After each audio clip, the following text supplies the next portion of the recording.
sự thành đi tao làm mày chết tăng thành đi con đấy. Ừ.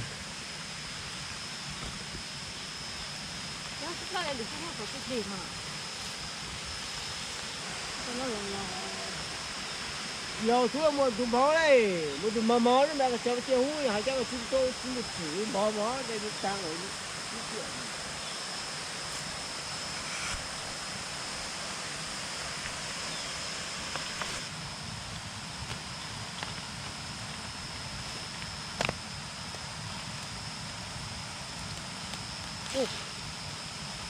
Chắc cũng một chán đó đi.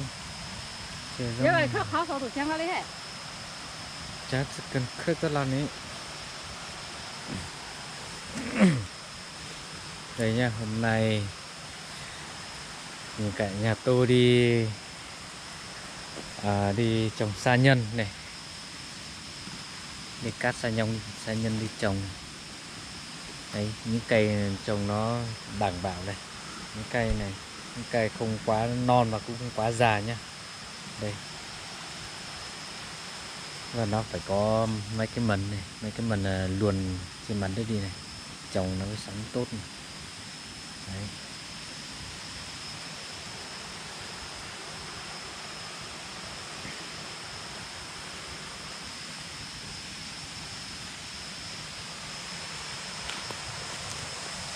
Những cây như này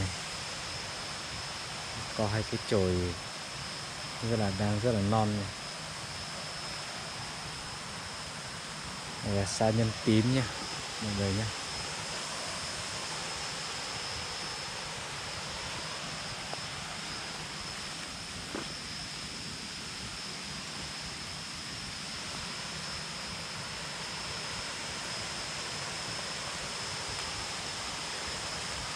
Hôm nay thì cũng có quả rồi, bởi vì hôm nọ thì cả nhà mình cũng đi thu hoạch quả hết rồi.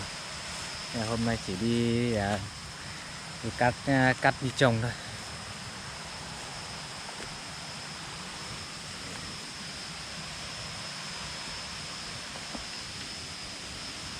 Đây.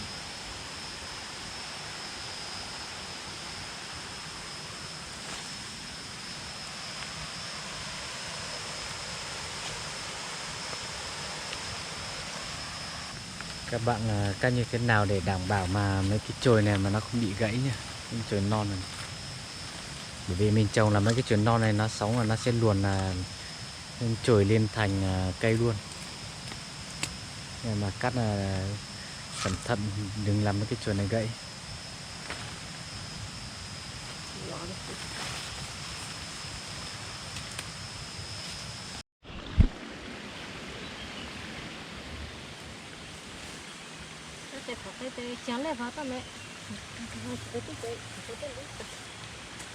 Để cho thế một cái sửa sang lúc tăng lo cho tôi sản cho tôi ta giả chăn lú qua cái xe giả chăn lú này lú ta mẹ như che tuổi che mấy chỉ phải ôi ta các mà ôi lục po mẹ như sáng cầu tôi hai ố che giả ôi lục po nữa thì che sáng ở tủ lên làm một hai ố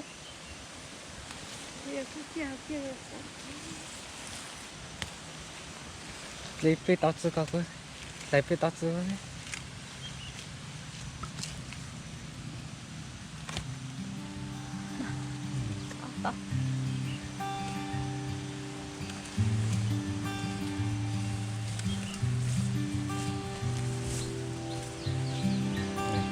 quả sa nhân này nhá.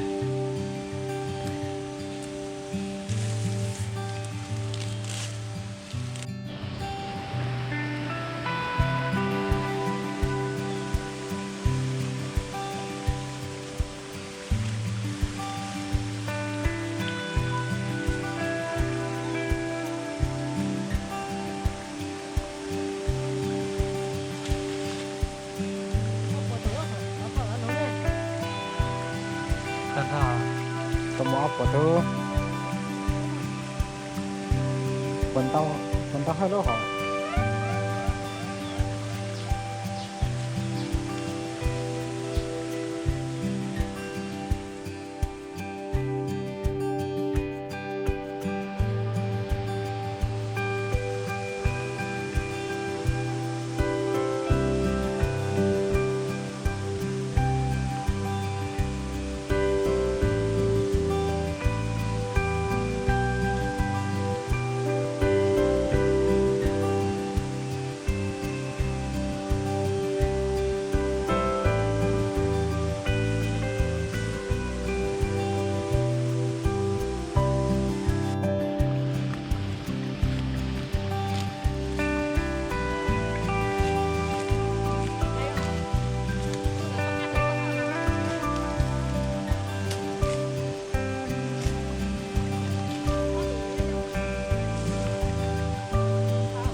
Ngon.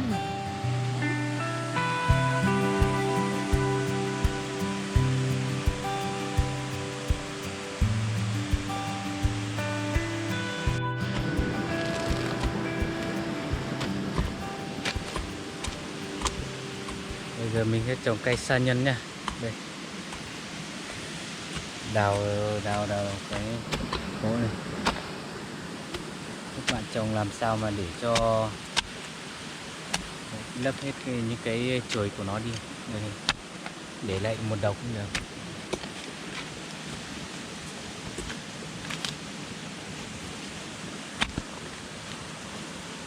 Trồng làm sao mà để cho cây nó không bị đổ nhá.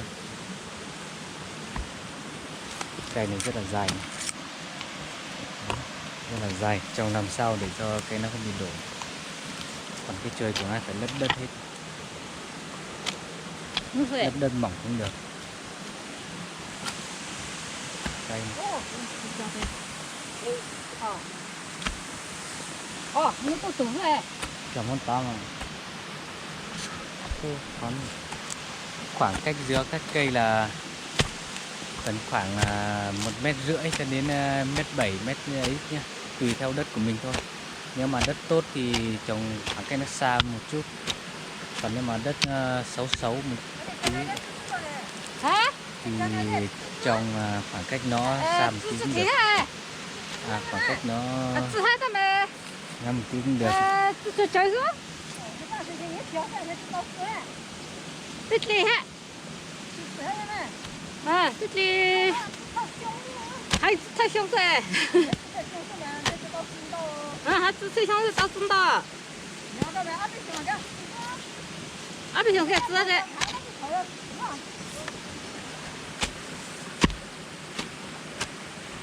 Đắp làm sao mà để cho cây nó không bị đổ.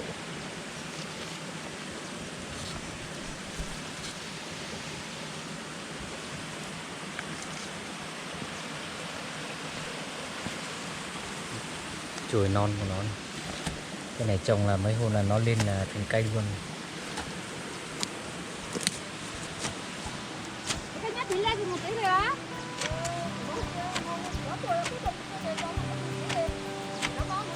Khoảng cách là tầm 1,5 m cho đến 1,7 m nhé. Khoảng cách giữa các cây. Cây đây, một cây bên này.